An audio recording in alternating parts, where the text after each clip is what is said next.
코스피, 겨박지일 1.7% 하락, 2,700대 후퇴, 코스닥은 1.3% 하락. 코스피가 3일 미국의 금리 인하 기대감이 후퇴한 가운데 나흘 만에 하락세로 전환해 2,700대로 내려섰습니다. 이날 코스피 종가는 전장보다 46.19포인트, 1.68% 내린 2,706.97으로 집계됐습니다.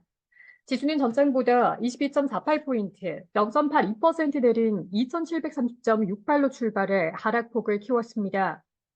외환시장에서 달러 대비 원화 환율은 전날보다 3.2원 내린 1,348.9원에 거래를 마쳤습니다.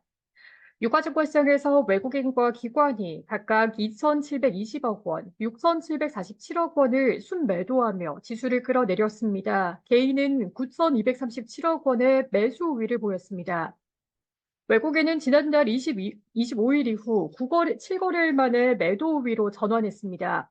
특히 외국인은 이날 코스피 200 선물을 1조 2,230억 원어치 순매도했습니다. 한국거래소에 따르면 이는 지난 1월 3일 이후 3거래일 만에 최대 순매도입니다. 이재원 신한투자증권연구원은 미국 증시가 강한 경제 지표로 인한 시장 금리 상승으로 하락한 가운데 코스피는 상승한 금리와 유가, 환율의 영향을 위험자산 선호 심리가 축소되며 아시아 주식시장과 연동돼 동반 하락했다라고 설명했습니다. 특히 삼중고, 금리와 유가, 환율 영향에 전날 지수의 하방을 지지했던 반도체 업종에 대해 차익 실현 매물이 출회되며 지수의 낙폭이 확대됐다라고 설명했습니다.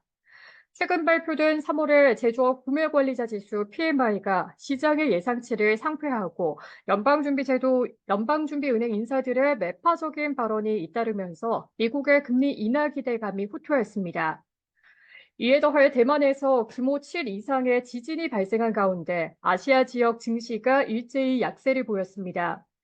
이날 오전 대만에서 발생한 강진으로 일본 남부와 필리핀 일부 지역에 쓰나미 경보가 발령되자 강진으로 주변 지역의 경제 활동에 차질이 생길 수 있다는 우려가 커졌습니다. 대만의 자취안 지수는 0.6% 하락했으며 일본의 니케이 225 지수는 1% 가까이 내렸습니다. 홍콩의 항생 지수도 1.2% 넘게 하락했습니다. 국내 증시에서 삼성전자가 마이너스 1.06%, SK하이닉스가 마이너스 3.81% 등 반도체주를 비롯해 LG에너지솔루션이 마이너스 4.33%, 현대차가 마이너스 1.82%, 기아가 마이너스 2.77%, 셀트리온이 마이너스 1.8% 등이 내렸습니다. 네이버가 0.73%, 크래프톤이 0.6% 등을 올랐습니다.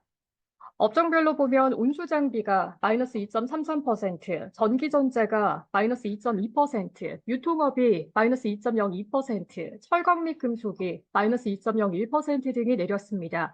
음식료품이 1.85%, 운수창고가 0.69%, 건설업이 0.44% 등을 올랐습니다. 코스닥 지수는 전거래일보다 11.63포인트, 1.3% 하락한 879.96에 거래를 마쳤습니다.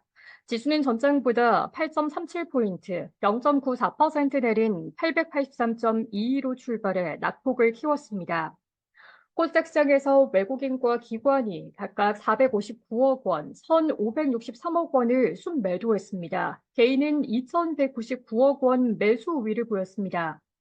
시총 상위 종목 가운데 에코프로비엠이 마이너스 6.12%, 에코프로가 마이너스 7.21% 등 2차 전지주와 HLB가 마이너스 3.58%, 셀트리온 제약이 마이너스 2.49%, 삼천당 제약이 마이너스 5.28%등 바이오주의 낙폭이 컸습니다.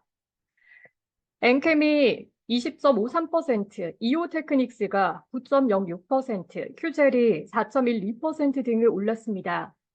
이날 유가증권시장과 코스닥 시장의 거래 대금은 각각 13조 1,580억 원, 12조 1,180억 원으로 집계됐습니다.